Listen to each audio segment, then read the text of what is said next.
Hello दोस्तों, स्वागत है आपके अपने यूट्यूब चैनल विकास यादव क्लासेज में। तो आइए इस वीडियो में जूलॉजी जंतु विज्ञान जो कि खान सर के द्वारा निकाला गया प्रैक्टिस सेट है, इसमें हम लोग चैप्टर श्वसन तंत्र पढ़ेंगे। अंगों का वैसा समूह जो श्वसन की क्रिया में सहायक होता है उन्हें सामूहिक रूप से श्वसन तंत्र कहते हैं। श्वसन एक ऐसी क्रिया है जिसमें ऑक्सीजन ग्रहण किया जाता है, जिसके फलस्वरूप यह ऑक्सीजन ग्लूकोज को तोड़ देता है और CO2 H2O तथा ऊर्जा निकलती है।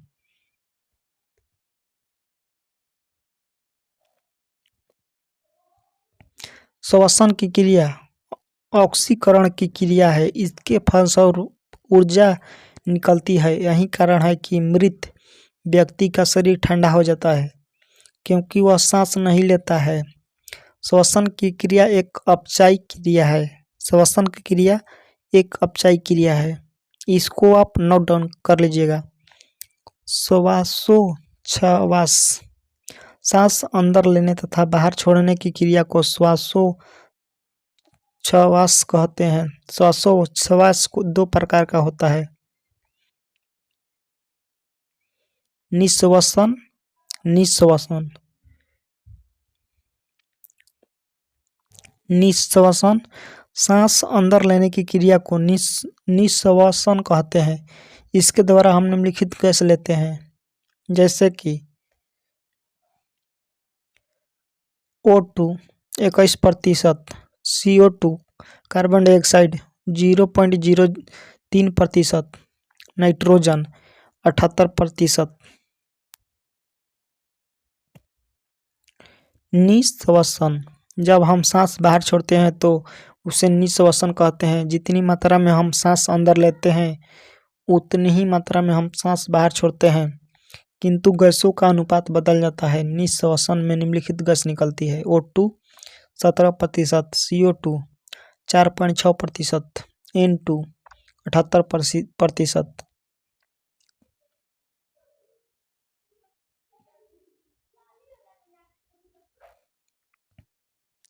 प्रमुख श्वसन अंग श्वसन तंत्र का वह अंग है जो श्वसन तंत्र में सबसे महत्वपूर्ण भूमिका निभाता है। प्रमुख श्वसन अंग कहलाता है: एक कोशिकीय जीव विसरण विधि, जलीय जीव गिल्स, कीट श्वासनाली द्वारा, टेडपोल बच्चा मेढक गिल्स द्वारा, निष्क्रिय मेढक त्वचा द्वारा, मानव फेफड़ा द्वारा, केचुआ त्वचा द्वारा, जीवाणु मीसोसोम द्वारा। ये सभी सांस लेते हैं। फिर से देख लेते हैं। एक कोशिकीय जीव विसरण विधि द्वारा सांस लेते हैं, जलीय जीव गिल्स द्वारा और कोलोम गलफड़ा द्वारा सांस लेते हैं, कीट श्वासनाली द्वारा, टेडपोल गिल्स द्वारा, निष्क्रिय मेढक त्वचा द्वारा जो कि भूमि के अंदर रहता है, मानव फेफड़ा द्वारा।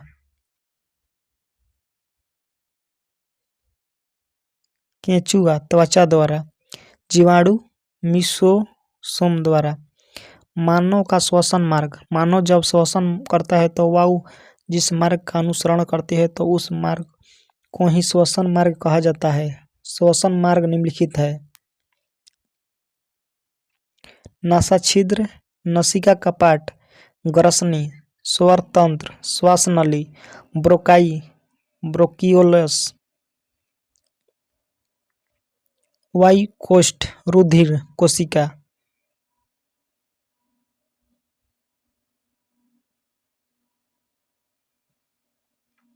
डायफ्राम डायफ्राम में गुंबदाकार पेशीय रचना होती है। यह वक्ष गुहा के नीचे तथा उदर गुहा के ऊपर पाया जाता है। यह सोनोजी ऊतक का बना होता है। निःश्वसन में यह 75% योगदान करता है। गर्भवती महिलाओं में निःश्वसन में डायफ्राम महत्वपूर्ण भूमिका नहीं निभाती है। डायफ्राम टूट जाने पर व्यक्ति की मृत्यु निश्चित है। नासा छिद्र नाक का यह अगला भाग होता है, इसी भाग से वायु अंदर जाती है। इसमें बाल पाए जाते हैं जो धूल कण को रोक लेते हैं।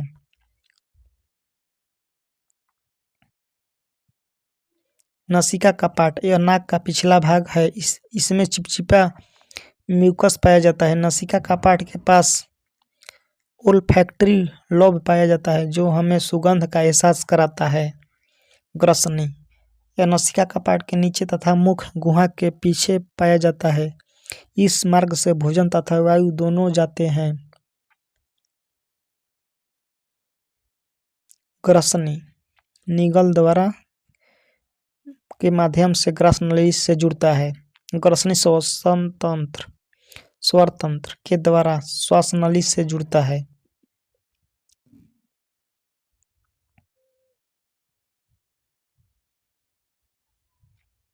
स्वर तंत्र, यह ग्रसनी को श्वास नली से जोड़ने का कार्य करता है। यह ग्रसनी के नीचे पाया जाता है।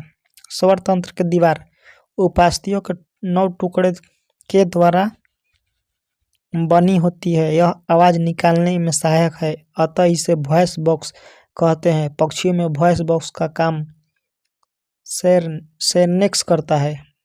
लेरनेक्स पर एक ढक्कन जैसी संरचना पाई जाती है जिसे इपिग्लोटिस कहते हैं। जब हम कुछ निगलते हैं तो इपिग्लोटिस बंद हो जाता है और भोजन श्वास नली न जाकर ग्रस नली में जाता है। जब कभी इपिग्लोटिस खुला रह जाता है तो हमें हिचकी आने जगती है। इपिग्लोटिस का नियंत्रण मेडुला ऑब्लोंगेटा करता है। फेफड़ा, यह मानव के वक्ष गुहा में पाया जाता है। यह मानव का मुख्य श्वसन अंग है। इसकी संख्या 2 होती है। दाहिना फेफड़ा बड़ा होता है। फेफड़ा फ्यूलर मेम्ब्रेन द्वारा ढका होता है। फेफड़े को फुसफुस या पुलमोनरी भी कहते हैं। फेफड़ा रक्त में ऑक्सीजन मिला देती है जिसमें रक्त का शुद्धिकरण कहते हैं, अर्थात रक्त फेफड़ा में जाकर शुद्ध होता है। श्वास नली, इसके द्वारा वायु फेफड़े के अंदर तक जाता है। श्वास नली लगभग 10 से 11 सेंटीमीटर लंबी होती है। ट्रेकिया के बाहर कार्टिलेज को सुरक्षा परत होता है जिसे हाइलिन कार्टिलेज कहते हैं। ट्रेकिया आगे जाकर 2 शाखा में बढ़ जाती है जिसे ब्रोकाई कहते हैं। आगे जाकर ब्रोकाई कई शाखाओं में टूट जाती है जिसे ब्रोक्यूलोस कहते हैं। वायुकोष्ठ, ब्रोंचिलस के सिरे पर गोल संरचना पाई जाती है जिसे एलवेली कहते हैं। एलवेली गैस के विनिमय का कार्य करता है। जब एलवेली जाम हो जाता है तो उस बीमारी को निमोनिया कहते हैं। टीबी नामक रोग में एलोवेली में छेद हो जाता है। जब एलोवेली पर बलगम जम जाता है तो उसे दमा रोग कहते हैं। अलवेली में रक्त कोशिका होती है जिसमें रक्त पाया जाता है। रक्त के अंदर हीमोग्लोबिन होता है। अलवेली एचबी में ऑक्सीजन छोड़ देता है।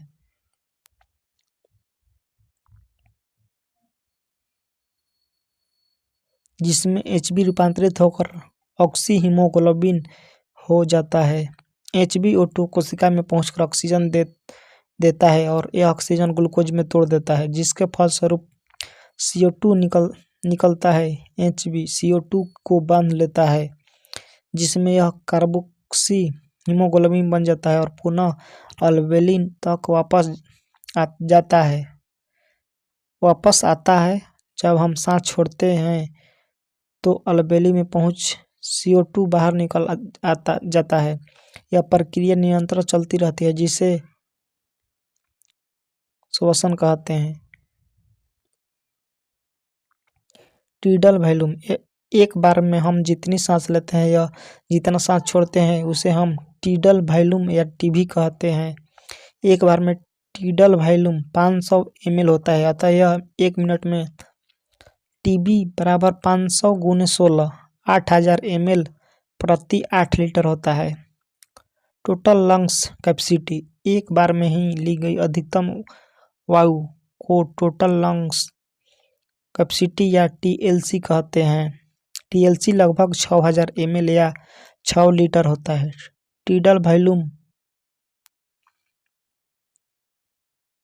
टीएलसी का मात्र लगभग 80% होता है।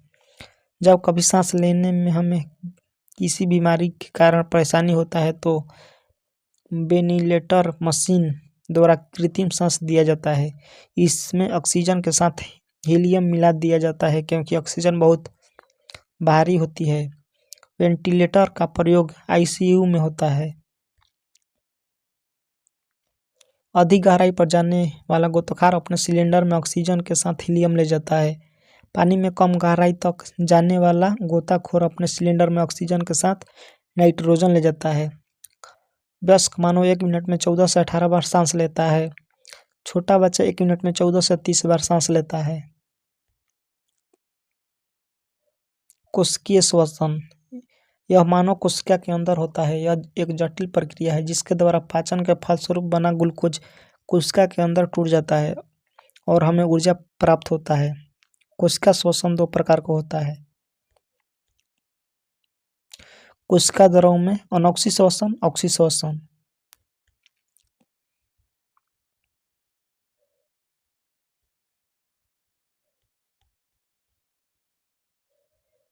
अनोक्सी श्वसन यह कोशिका द्रव में होता है। यह ऑक्सीजन की अनुपस्थिति में होता है, अतः इसे अनोक्सी श्वसन कहते हैं।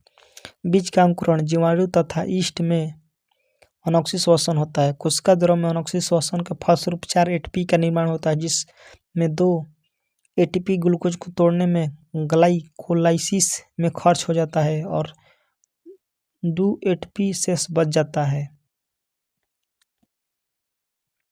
अतः इसे ग्लाइकोलाइसिस के दौरान 2 एटीपी का लाभ होता है। ग्लाइकोलाइसिस के बाद क्रेब्स चक्र प्रारंभ होता है। ग्लाइकोलाइसिस तथा क्रेब्स चक्र के बीच कड़ी एसिटाइल को कहते हैं।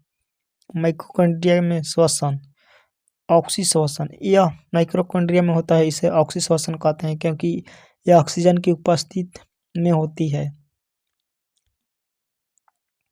माइटोकॉन्ड्रिया में होने वाले चक्रों को क्रेब्स चक्र कहते हैं क्योंकि इसकी खोज क्रेब्स नामक विद्वान ने किया था। कोशिका द्रव में हुए ग्लाइकोलाइसिस के फलस्वरूप बने 2 पायरुविक अम्ल को माइटोकॉन्ड्रिया में पूर्ण अपघटन होता है। यह पायरुविक अम्ल में अपघटन से 18 एटीपी बनते हैं, अतः माइटोकॉन्ड्रिया में पहुंचे 2 पायरुविक अम्ल में के अपघटन कुल 36 एटीपी बनते हैं। ग्लाइकोलाइसिस के दौरान हमें 2 एटीपी का लाभ होता है, अतः कुल एटीपी की संख्या 39 हो जाती है। क्रेब्स चक्र 36 ग्लाइकोलाइसिस 2 बराबर 38 एटीपी।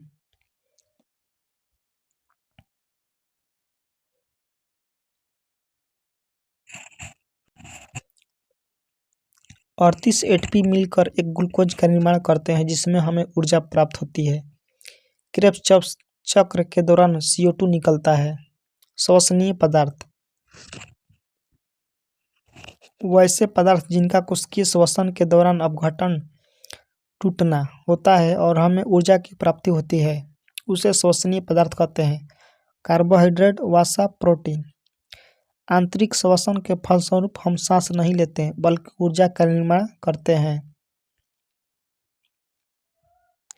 फेफड़ा में होने वाला श्वसन को बाह्य श्वसन कहते हैं, जबकि कोशिका में होने वाले श्वसन को आंतरिक श्वसन कहते हैं। One liner question. श्वसन की क्रिया में किस विधि द्वारा जटिल भोज्य पदार्थों को सरल भोज्य पदार्थों में परिवर्तित किया जाता है? ऑक्सीकरण या अपघटन। जंतुओं में गैसीय परिवहन किस विधि द्वारा होता है? प्रासरण या विसरण द्वारा। श्वसन में कितने चरण होते हैं? 2। क्या श्वासोच्छ्वास में एंजाइम आवश्यक होते हैं? नहीं। मनुष्य में श्वसन तंत्र में सबसे महत्वपूर्ण अंग कौन सा है? फेफड़ा। नासा छिद्र पीछे की ओर कहाँ खुलते हैं? नासा द्वार में। मनुष्य की श्वास नाली की लंबाई कितनी होती है? लगभग 12 सेंटीमीटर। श्वास नाली वक्षीय गुहा में जाकर जब 2 भागों में विभक्त हो जाती है तो उन्हें क्या कहते हैं? ब्रोंकाई।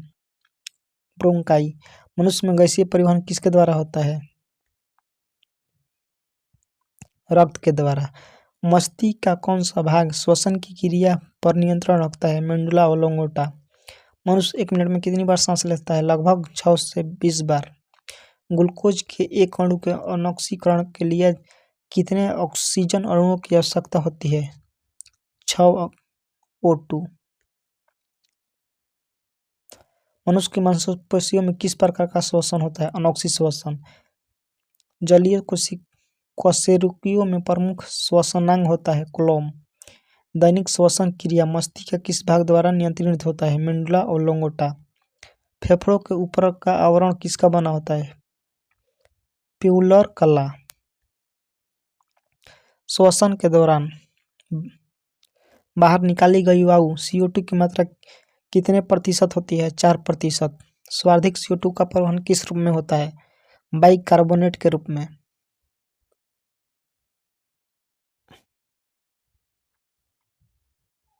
वसा तथा प्रोटीन का श्वसन गुणांक कितना होता है? 1 से कम। कोशिकाओं में ग्लूकोज के एक अणु के पूर्ण ऑक्सीकीय विखंडनोपरांत यूकैरियोटिक व प्रोकैरियोटिक कोशिका में कितने ATP के अणु बनते हैं? क्रमशः 36 व 38 अणु। समुद्री तट पर रहने वाले व्यक्ति यदि ऊंचे पहाड़ों पर रहने लगे तो उसके रक्त में किसकी मात्रा बढ़ जाएगी? लाल रुधिर कणिकाओं की संख्या एवं हीमोग्लोबिन की मात्रा। समान व्यक्ति में हीमोग्लोबिन की औसत मात्रा कितनी होती है? 15 ग्राम प्रति 100 मिली। ग्लाइकोलाइसिस की क्रिया कहाँ संपन्न होती है? साइटोप्लाज्म में। ग्लाइकोलाइसिस के दौरान ग्लूकोज के एक अणु को पायरुविक रूप अम्ल के रूप में कितने अणु बनते हैं? 2 अणु। ग्लाइकोलाइसिस तथा क्रेब्स चक्र में निर्मित सभी नद व पदार्थ के अणु कहाँ ऑक्सीकृत होते हैं? इलेक्ट्रॉन अभिगमन तंत्र में। श्वसन क्रिया में इलेक्ट्रॉन अभिगमन तंत्र कहाँ स्थित होता है? माइटोकॉन्ड्रिया के क्रिस्टी में। किण्वन की क्रिया को किस उपकरण द्वारा मापते हैं? कुंस नली। सांस द्वारा बाहर निकाल गई वायु में ऑक्सीजन कितना प्रतिशत होता है? 47% कैलोरी। फेफड़े में अशुद्ध रक्त कहाँ से जाता है? दायां निलय से मुक्त। स्वर यंत्र की दीवार में कितनी उपस्थितियों का कंकाल होता है? 29 उपस्थितियों का। श्वास नली की शाखाओं को क्या कहते हैं? ब्रंकाई। श्वास नली को और किस नाम से जानते हैं? ट्रेकिया। मानव 1 मिनट में लगभग कितनी बार सांस लेता है? 16 से 18 बार। शिशु प्रति मिनट लगभग कितनी बार सांस लेता है? 20 से 40 बार।